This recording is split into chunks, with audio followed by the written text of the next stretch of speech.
Bonjour à toutes les frères et sœurs en Christ dans le monde entier. Nous allons partager sur la fidélité de Dieu dans le nom du Seigneur Jésus-Christ. Avant tout, nous allons prier, frères et sœurs, avant d'apporter le message.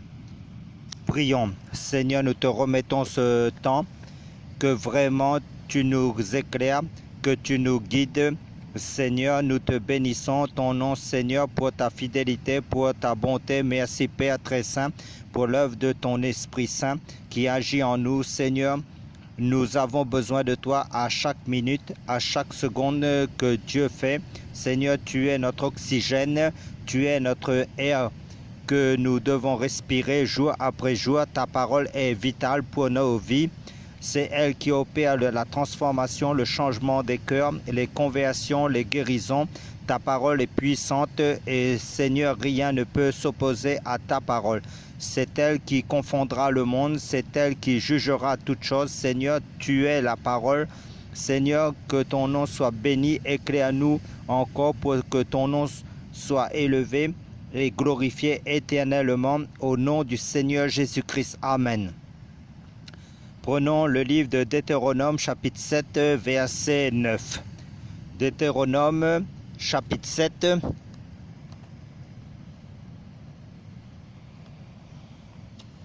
À partir du verset 9, vous avez trouvé, nous lisons. Sache que c'est Yahweh ton Dieu qui est Dieu, ce Dieu fidèle. Garde son alliance et sa miséricorde jusqu'à 1000 générations envers ceux qui l'aiment et qui gardent ses commandements. Amen. Dieu est fidèle. Par l'intermédiaire de Josué, Dieu a accompli ses promesses en faisant entrer Israël dans la terre de Canaan, la terre promise. Allons dans le livre de Josué pour confirmer cela.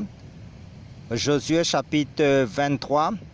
Nous faisons la lecture à partir du verset 14 qui nous dit « Voici, je m'en vais aujourd'hui par le chemin de toute la terre. Reconnaissez de tout votre cœur et de toute votre âme qu'aucune de toutes les paroles prononcées sur vous par Yahweh votre Dieu n'est restée sans effet. Toutes se sont accomplies pour vous. Aucune n'est restée sans effet. » Donc Dieu avait promis aussi une alliance éternelle d'abord avec le peuple juif,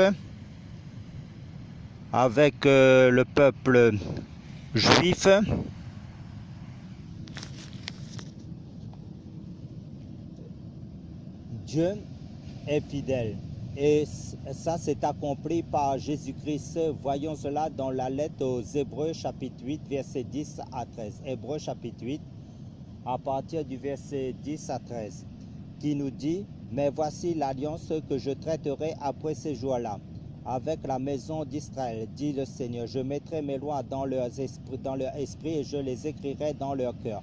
Je serai leur Dieu et ils seront mon peuple. Personne n'enseignera plus son prochain, ni personne son frère, en disant « Connais le Seigneur », parce que tous me connaîtront depuis le plus petit jusqu'au plus grand d'entre eux. Car je pardonnerai leurs injustices et je ne me souviendrai plus de leurs péchés, ni de leurs iniquités. En disant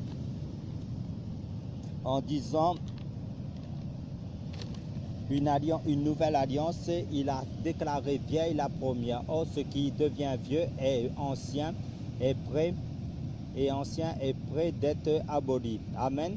Donc, à travers cette alliance nouvelle en Jésus-Christ, Dieu a aussi intégré les nations païennes que nous étions à ce salut éternel en disant dans Genèse chapitre 12, verset 1 à 3, car dans Genèse chapitre 12, verset 1 à 3, Yahweh avait dit à Abraham, va pour toi hors de ta terre, de ta patrie et de la maison de ton père, vers la terre que je te montrerai, et je te ferai devenir une grande nation. Et je te bénirai, je rendrai ton nom grand et tu seras une bénédiction. Je bénirai ceux qui te béniront et je maudirai ceux qui te maudiront. Et toutes les familles de la terre seront bénies en toi. Dieu est toujours fidèle à sa promesse, à sa parole.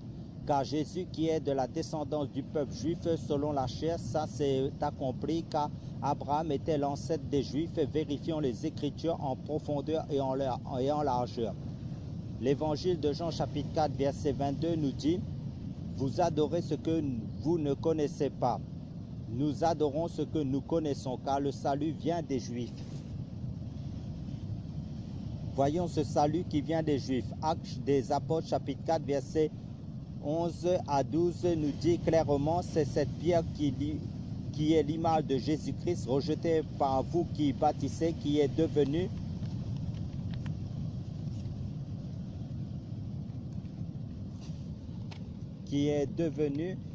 la pierre principale de l'angle. Il n'y a de salut en aucun autre, car il n'y a sous le ciel aucun autre nom qui ait été donné aux hommes par lequel nous devions être sauvés.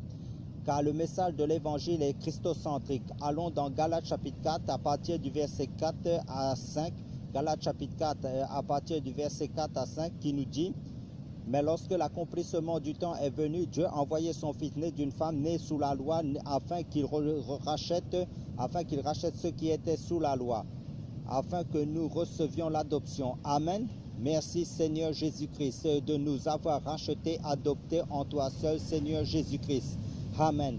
Poursuivons notre message sur la fidélité de Dieu en Jésus-Christ.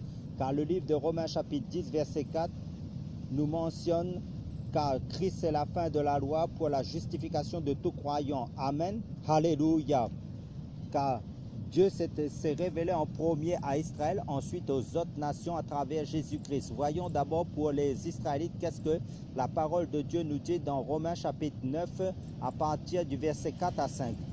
Si vous avez trouvé, nous faisons la lecture qui sont Israélites, à qui appartiennent l'adoption, la gloire, les alliances, l'ordonnance de la loi, le service divin, les promesses et les pères, et de qui est sorti selon la chair Christ, qui est Dieu au-dessus de toutes choses, béni éternellement. Amen.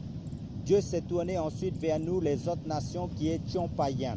Parce que dans Galates chapitre 3 verset 14 qui nous stipule afin que la bénédiction d'Abraham ait son accomplissement pour les gentils en Jésus-Christ et que nous recevions par la foi l'Esprit qui avait été promis. Donc selon la promesse faite à Abraham par Dieu, Jésus devrait naître selon la chair de la descendance d'Abraham de la tribu de Juda.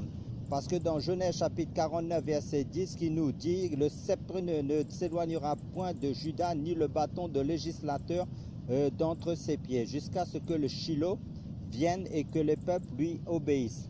Le Shiloh dans ce verset des Écritures, c'est une préfiguration, l'image de Jésus-Christ. Pour confirmer cela, nous voyons l'arbre généalogie de Jésus selon la chair. Prenons le livre de l'Évangile de Matthieu chapitre 1 à partir du verset 1 à 16 que nous lisons: livre de la généalogie de Jésus-Christ, fils de David, fils d'Abraham. Abraham engendra Isaac, Isaac engendra Jacob, Jacob engendra Juda et ses frères. Juda engendra Pharez et Sarah de Tamar. Pharez engendra Esron, Esron engendra Aram, Aram engendra Aminadab, Aminadab engendra Naasson et Naasson engendra Salmon, Salmon engendra Boz de Rahab, Boz engendra Obed de Ruth, Obed engendra Isaïe, Isaïe engendra le roi David, le roi David engendra Salomon de la femme d'Uri. Salomon engendra Roboam, Roboam engendra Abia, Abia engendra Asa, Asa engendra Josaphat, Josaphat engendra Joram, Joram engendra Osias, Osias engendra Joatam, Joatam engendra Akaz, Akaz engendra Ézéchias, Ézéchias engendra Manassé, Manassé engendra Amon, Amon engendra Josias, Josias engendra Jéconias et ses frères au temps de la déportation à Babylone. Jéconias engendra Salatiel, Salatiel engendra Zorobabel, Zorobabel engendra Abiud, Abiud engendra Eliakim, Eliakim engendra Assor, Assor engendra Zadok, Zadok engendra Joseph, l'époux de Marie de laquelle est né Jésus qui est appelé Christ. Vous voyez bien aimé, Jésus est bien de la descendance de la tribu de Juda, des Juifs selon la chair. Et si vous lisez la généalogie de Jésus dans l'évangile de Luc chapitre 3, vous verrez que Jésus est de la descendance d'Adam selon la chair. Ce qu'il faut comprendre, saisir, c'est que Jésus est aussi venu racheter par l'œuvre de la croix toute l'humanité entière par son sacrifice à la croix. Amen. Voyons cela dans Éphésiens chapitre 2. à partir du verset 11 à 22, qui nous dit « C'est pourquoi souvenez-vous que vous qui étiez autrefois gentils dans la chair, et qui étiez appelés incirconcis par ceux qu'on appelle incirconcis et qui le sont dans la chair par la main des hommes. Vous étiez en ce temps-là sans Christ, privés du droit de cité en Israël, étant étrangers des alliances de la promesse, et n'ayant pas d'espérance et étant sans Dieu dans le monde. Mais maintenant, par Jésus-Christ, vous qui étiez autrefois éloignés, vous avez été rapprochés par le sang de Christ, car il est notre paix, lui qui des deux n'en a fait qu'un, en détruisant le mur de séparation, ayant aboli dans sa chair l'inimitié, c'est-à-dire la loi des commandements qui consistait en ordonnance, afin de créer en lui-même avec les deux un seul homme nouveau, en faisant la paix, et de réconcilier les uns et les autres avec Dieu pour former un seul corps par sa croix, ayant détruit par elle l'inimitié. Et il est venu prêcher la paix à vous qui étiez loin et à ceux qui étaient près, car nous avons par lui les uns et les autres accès auprès du Père dans un même esprit. C'est pourquoi vous n'êtes plus des étrangers ni des gens de dehors, mais concitoyens des saints et gens de la maison de Dieu, étant édifiés sur le fondement des apôtres et des prophètes, et Jésus-Christ lui-même étant la pierre angulaire, en qui tout l'édifice bien ajusté ensemble s'élève pour être un temple saint dans le Seigneur, en qui vous êtes édifiés ensemble pour être une habitation de Dieu en esprit. Amen. Donc les promesses de Dieu se sont bien accomplies en Jésus-Christ, à la fois pour les Juifs et pour les païens, que nous étions, qui sont unis en Jésus-Christ à cause de l'œuvre de la croix, que l'apôtre Paul a eu la révélation dans ce passage que nous venons de lire. Car Romains chapitre 11 verset 32 nous dit clairement, car Dieu les a tous renfermés sous la rébellion, afin de faire miséricorde à tous. Ah oui, frères et sœurs du monde entier, nous étions tous des rebelles, des pécheurs avant notre conversion en Jésus-Christ. Amen. Donc ce que Dieu avait promis à Abraham dans Genèse chapitre 12, que tous les nations seront béni en lui, c'est réalisé uniquement en Jésus-Christ, c'est accompli en Jésus-Christ. Amen. Car le livre de Nombres chapitre 23 verset 19 nous déclare: Dieu n'est pas un homme pour mentir, ni fils d'un homme pour se repentir. Ce qu'il a dit ne le fera-t-il pas? Ce qu'il a déclaré ne l'exécutera-t-il pas? Oui, frères et sœurs, bien-aimés de Dieu, car Dieu est fidèle. Car toutes les promesses de Dieu se trouvent seulement en Jésus-Christ, car Jésus-Christ est tout en tout, d'après le livre de 2 Corinthiens chapitre 1 verset 19 à 20, si vous lisez. Allons dans le livre de 2 Corinthiens chapitre 4 verset 3 à 7.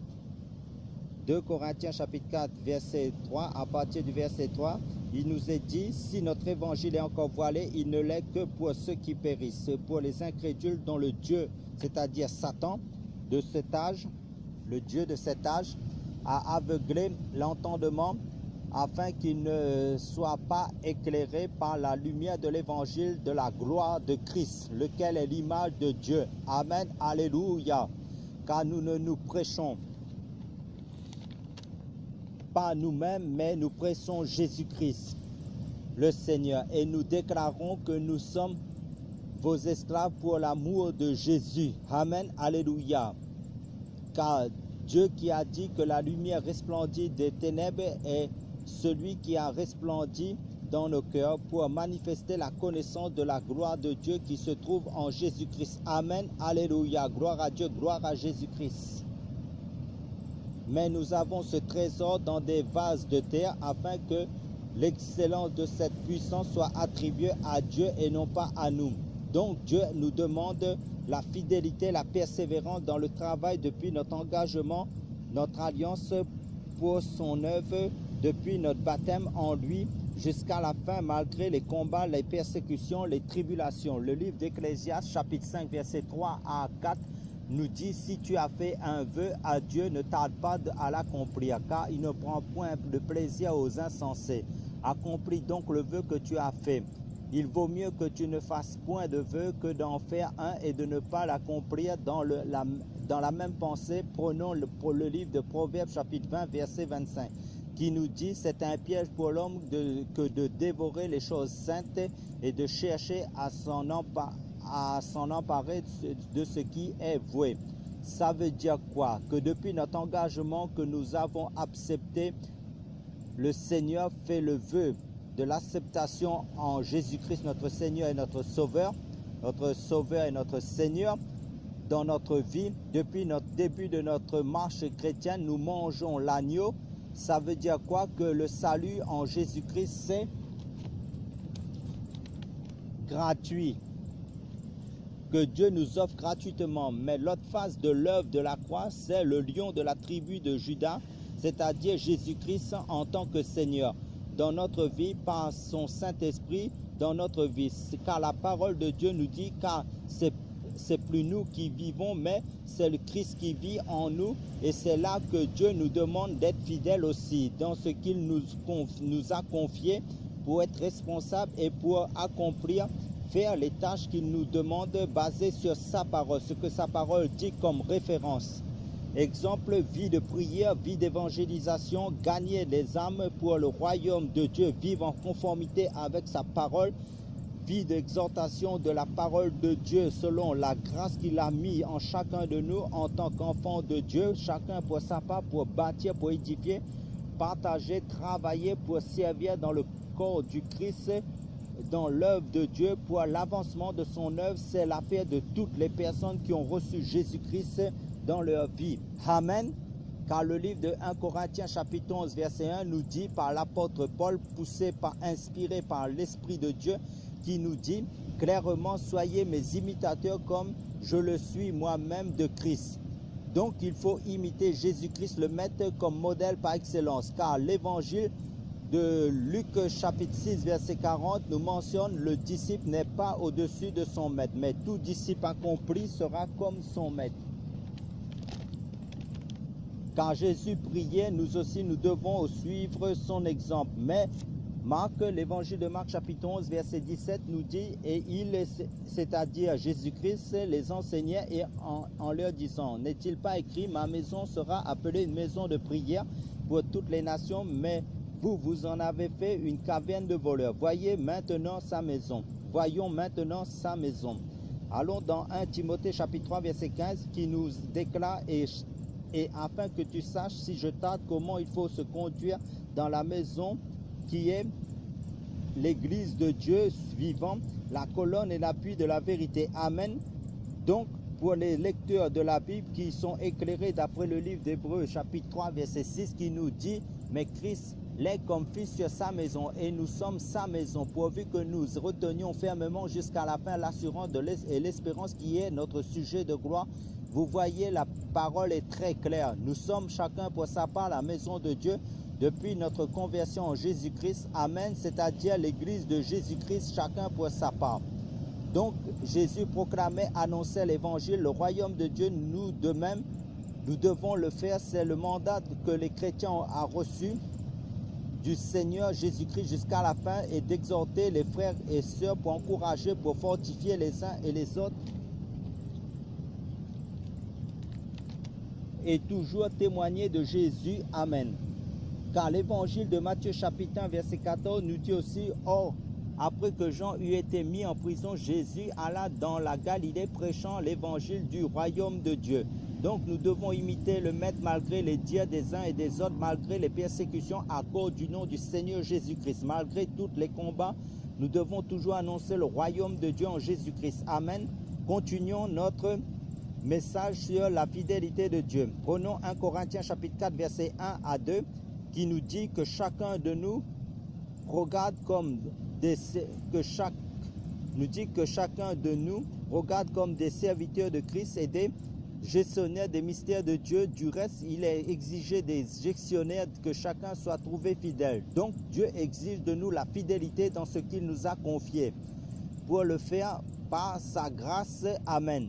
Donc, bien-aimés du monde entier, l'appel de Dieu sur nos vies, je le répète, consiste dans le service et d'être fidèle chacun pour sa part, pour édifier son corps qu'est l'Église et toujours évangéliser les âmes. Car le livre de Romains chapitre 12 versets 6 à 8 nous déclare, or comme nous avons des dons différents selon la grâce qui nous a été donnée, soit la prophétie, prophétisons selon la proportion de la foi, soit le service, appliquons-nous au service si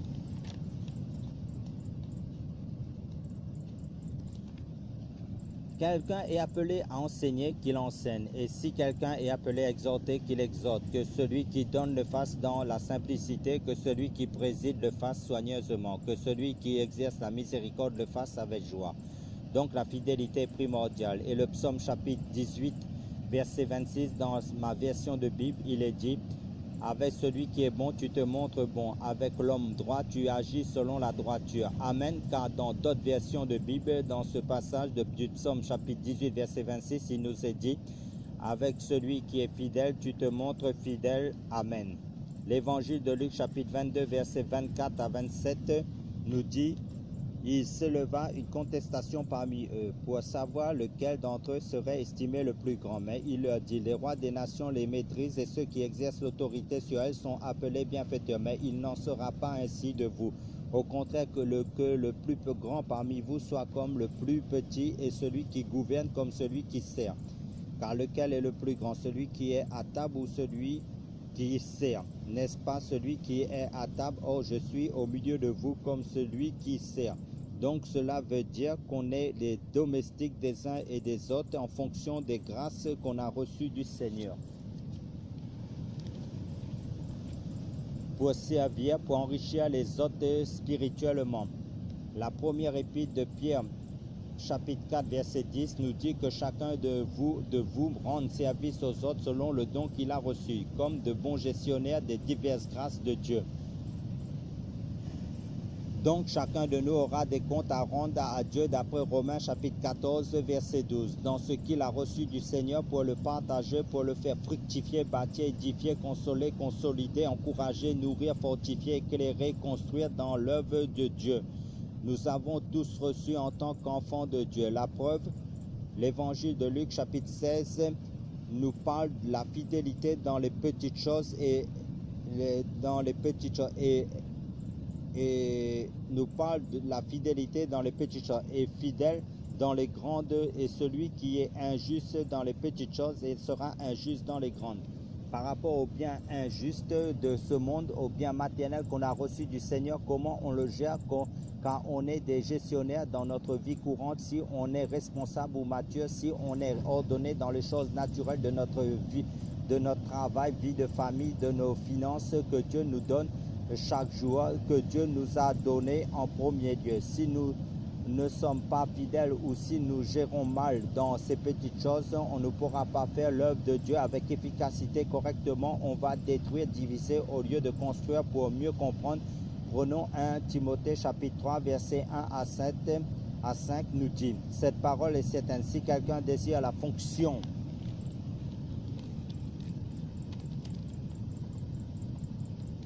d'évêque, il désire une œuvre excellente, mais il faut que l'évêque soit irrépréhensible, mari d'une seule femme, vigilant, modéré, honorable, hospitalier, propre à enseigner. Il faut qu'il ne soit ni donné au vin, ni violent, ni attiré par l'argent, mais modéré, éloigné des querelles, exemple d'avarice. Il faut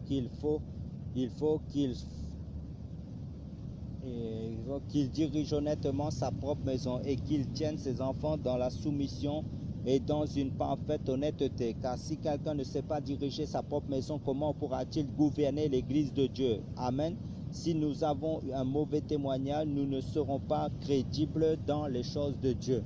Le témoignage de notre vie quotidienne est primordial. Mais si Dieu nous a appelés aux choses spirituelles lui-même, Dieu, par son Saint-Esprit, convaincra les cœurs. Donc la fidélité consiste d'aller jusqu'au bout du travail. Il faut oublier la notion d'inachevé, continuer à faire l'œuvre de Dieu malgré les circonstances, continuer à marcher par la foi, par la foi de la parole de Dieu. Amen. Car 1 Corinthiens chapitre 9 verset 16 nous dit: car si j'évangélise, ce n'est pas pour moi un sujet de gloire, c'est parce que la nécessité m'en est imposée. Et malheur à moi si je n'évangélise pas. Amen. Là, l'apôtre Paul nous dit de la part de Dieu qu'il fait l'œuvre de Dieu s'il fait l'œuvre de Dieu avec négligence, malheur à lui. C'est-à-dire qu'il est sous la malédiction, le jugement de Dieu, s'il ne propage pas, ne répand pas, ne diffuse pas, n'évangélise pas les âmes. Et le prophète Jérémie dit cela aussi dans son temps. Jérémie formule cela prophétiquement. Prenons Jérémie chapitre 48, verset 10. Jérémie chapitre 48, verset 10 nous dit, maudit soit celui qui le fait. Maudit soit celui qui fait l'œuvre de Yahweh avec paresse, et maudit soit celui qui retient son épée de verser le sang. Vous voyez, frères et sœurs, dans le monde entier, continuons l'œuvre de Dieu avec persévérance, avec fidélité. Amen. Jonas, à cause de la désobéissance, s'est retrouvé dans le ventre du poisson. Par la suite, après sa repentance, il a fait le travail pour lequel Dieu l'avait appelé. Mais à cause de la parole de Dieu, le prophète Jérémie a subi la persécution, la souffrance. Nous de même, car l'évangile de Jean chapitre 16 verset 33 nous prévient d'avance, je vous ai dit ces choses afin que vous ayez la paix en moi. Vous aurez des tribulations dans le monde, mais ayez bon courage, j'ai vaincu le monde. Malgré la souffrance, nous devons rester fidèles à notre appel et travailler, car nous marchons à contre-courant du monde à cause de notre foi en Jésus-Christ. C'est ce que Paul exhortait à Timothée, à être fidèle malgré les épreuves, d'après 2 Corinthiens chapitre 2. L'apôtre Pierre de même nous fait rappeler ces choses aussi dans ses épîtres, car la vie chrétienne n'est pas un fleuve tranquille, facile, car l'onction que Dieu a mis en nous, c'est l'onction de la guerre. D'après 1 Pierre chapitre 4 verset 14, qui est l'esprit de gloire de Christ. Amen. Pour nous encourager, pour finir, prenons Romains chapitre 8 verset 28 à 39. Romains chapitre 8 verset 28 à 39, qui nous dit, oh, nous savons aussi que toute chose concourt au bien de ceux qui aiment Dieu, c'est-à-dire de ceux qui sont appelés selon son dessein, car ceux qu'il a connus d'avance, il les a aussi prédestinés à être conformes à l'image de son Fils, afin qu'il soit le premier-né de beaucoup de frères. Et ceux qu'il a prédestinés, il les a aussi appelés. Ceux qu'il a appelés, il les a aussi justifiés. Ceux qu'il a justifiés, il les a aussi glorifiés. Que dirons-nous donc à ces choses? Si Dieu est pour nous, qui sera contre nous? Lui qui n'a pas épargné son propre Fils, mais qui l'a livré pour nous tous, comment ne nous donnera-t-il pas aussi toutes choses avec lui? Qui portera une accusation contre les élus de Dieu? Dieu est celui qui justifie. Qui les condamnera? Christ est mort, et bien plus, il est ressuscité. Il est à la droite de Dieu et il intercède pour nous. Qui nous séparera de l'amour de Christ? Sera-ce la tribulation ou l'angoisse ou la persécution ou la famine ou la nudité ou le péril ou l'épée, ainsi qu'il est écrit, nous sommes livrés à la mort à cause de toi tous les jours, et nous sommes estimés comme des brebis de la boucherie. Au contraire, dans toutes ces choses, nous sommes plus que vainqueurs par celui qui nous a aimés. Car j'ai l'assurance que ni la mort, ni la vie, ni les anges, ni les principautés, ni les puissances, ni les choses présentes, ni les choses à venir, ni la hauteur, ni la profondeur, ni aucune autre créature ne pourra nous séparer de l'amour de Dieu manifesté en Jésus-Christ. C'est notre Seigneur. Amen. Alléluia. Gloire à Jésus-Christ. À condition de persévérer dans les tâches aussi, le travail, car nous avons beaucoup reçu à travers sa parole. Dieu nous enrichit à travers sa parole de vie. Et pour le salut de notre âme, pour la nourriture de notre âme. Et nous devons nourrir aussi les autres âmes, qui est à travers sa parole, qui est la Bible, et de ces serviteurs qui nous ont communiqué ces enseignements au fil de notre vie, pour nous la partager. Personne ne peut dire qu'il n'a rien reçu. Depuis qu'il a entendu l'évangile de Jésus-Christ pour être fidèle à son poste de travail, où Dieu nous a appelés, chacun pour sa part dans son œuvre. Pour les âmes en priorité, de ne pas être négligent, de ne pas se relâcher, mais travailler avec zèle, avec persévérance jusqu'à la fin, car le livre de 1 Corinthiens chapitre 15, chapitre 58, 1 Corinthiens chapitre 15, à partir du verset 58, nous déclare, c'est pourquoi, mes frères bien-aimés, soyez fermes, inébranlables, vous appliquons toujours avec un nouveau zèle à l'œuvre du Seigneur, sachant que votre travail ne sera pas inutile dans le Seigneur. Et le livre d'Hébreux chapitre 6 verset 10 nous précise bien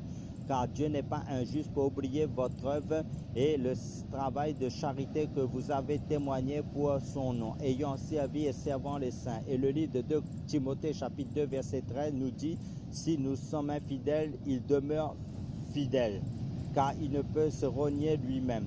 Donc Jésus-Christ reste fidèle à sa vérité, car Jésus-Christ est le même hier, aujourd'hui et éternellement. Amen, alléluia.